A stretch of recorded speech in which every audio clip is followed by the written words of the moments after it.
What's up, Wolverines? I'm Brandon Casada. And I'm Sebastian Lázaro, and welcome to this week's edition of Waiver Wire. So how'd you do this week in fantasy?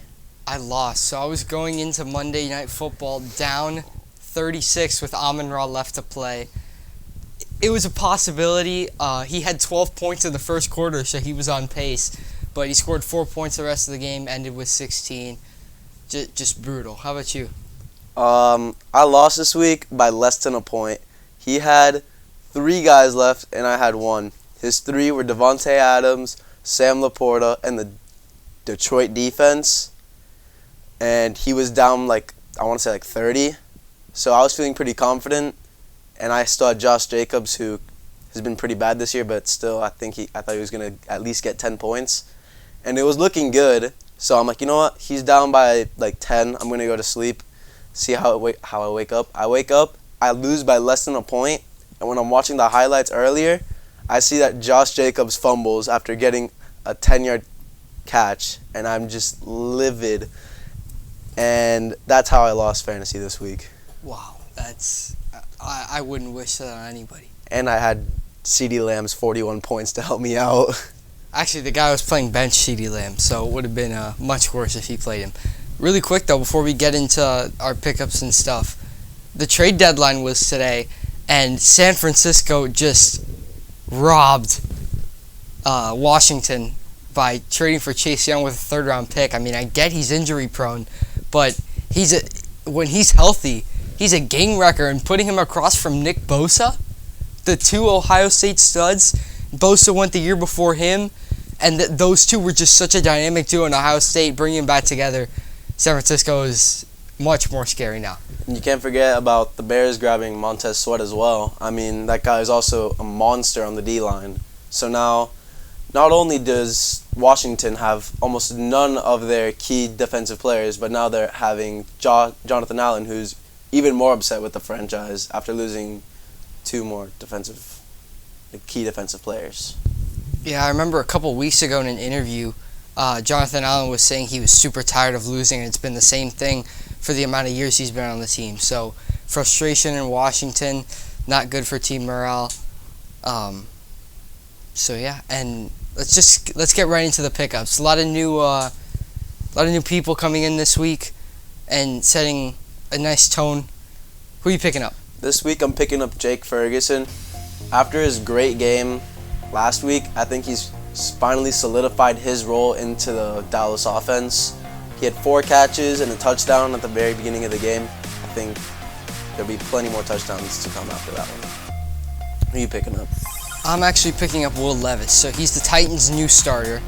After Tannehill got hurt and Malik Willis was playing bad, I believe, in the first quarter, so he came in. On his first play, he threw a bomb to DeAndre Hopkins and scored a touchdown. That was kind of just like a wow moment. Like, this rookie may be the real deal. And a lot of people, I believe before the Combine, he was highly regarded. He was probably going to go top 10, and then he just fell. I believe he fell to the second round. So shocking there.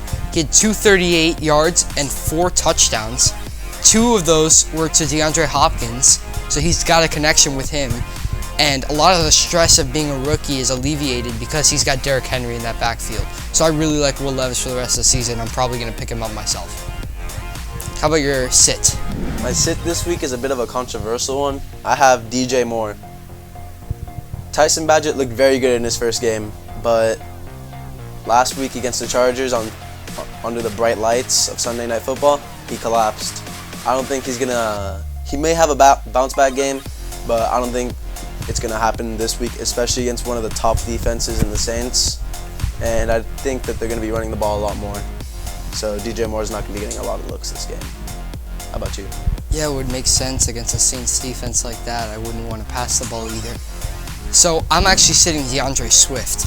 So the Eagles are playing at the Cowboys this week, and that front 7 is disgusting. You have Micah Parsons, the linebacker. You have Leighton Vander Esch, I believe. He's still on the team. So it's a scary front 7 for Dallas, mainly Micah Parsons, just terrifying to go up against. So I'm sitting him, and also the game is going to be a track meet, so they're going to be wanting to throw the ball more against that weak Dallas secondary. They're not the best.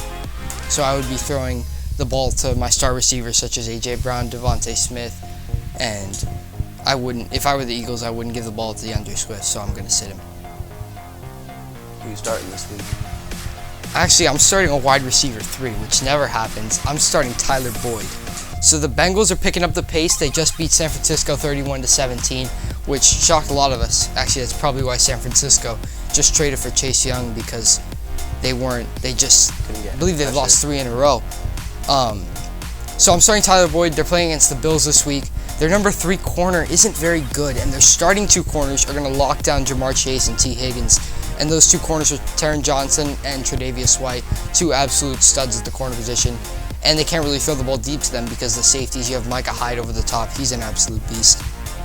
So Burrow's going to have to lean to the passing game here, because that run front is also disgusting. So the whole Bills defense is just a menace. And I think that Tyler Boyd is going to be the key reason why the Bengals are moving the ball on offense. How about you? Who are you starting? This week I'm going to be starting Joshua Downs. He's been very good these last 2 weeks, averaging at least around like 17 points. And against this very underwhelming Carolina defense, he's going to go off this game. I'll project about 20 fantasy points at least for him. He's going to be wide open, I think. Man, I would love that. I have Josh Downs on my team. He's kind of the only thing that's been keeping it afloat with so many injuries. I got Deebo Samuel got hurt last week. Amon-Ra and Eckler were both injured earlier in the season. So he's been really carrying my fantasy team. He's been like my slightly less good Puka Nacua. So yeah, no, he's been helping me out a lot too. I started him the week that he had 24 points. Saved me. He absolutely saved me, because I think I just traded Christian Kirk away. So he really helped me out that week. So before we wrap it up, how do you think the Dolphins are going to do in Germany this week? In Germany, you already know I'm going to be watching the game. I think the Dolphins go into Germany and prove what they've been saying for the last 2 years was not just talk. It was the real deal. I think we're going to go into Germany and win. Not by a huge margin, but I think it's going to be a very close game till the end. What about you? Yeah, I think something similar. I think it's just going to be back and forth. I'm going to be on my couch, probably eating some bacon and eggs. It's a morning game, 9:30. So I'm super excited for that game, though. I do think Mahomes is coming off. He was sick, I think, with the flu this last game. Sick, yeah. And they lost to the Broncos for the first time in like 8 years. So they want revenge for sure. And I think Taylor Swift's going to be at that game, so Kelsey probably going to play well. Which I'm scared for, but at the same time, our offense is so good that I'm not extremely worried about it. I'm sure Vic Fangio has something in his bag to deal with that, Patrick Mahomes and Travis Kelsey, so I'm not too worried. Yeah, I'm not too worried. And after that, we go into our bye week. We game plan for the rest of the season, and we hopefully, make it to the playoffs, number 1 seed. Be nice. If we beat the Chiefs, we have a shot at it, because Bills are now 4-3, I believe. 5-3, I think. 5-3, okay. So yeah, they got 3 losses. We've got 2. They do have the tiebreaker. So we have the tiebreaker, so we have to win in Week 18. Yes. Week 18. What a way to close the season. Yep. That's all the marbles right there.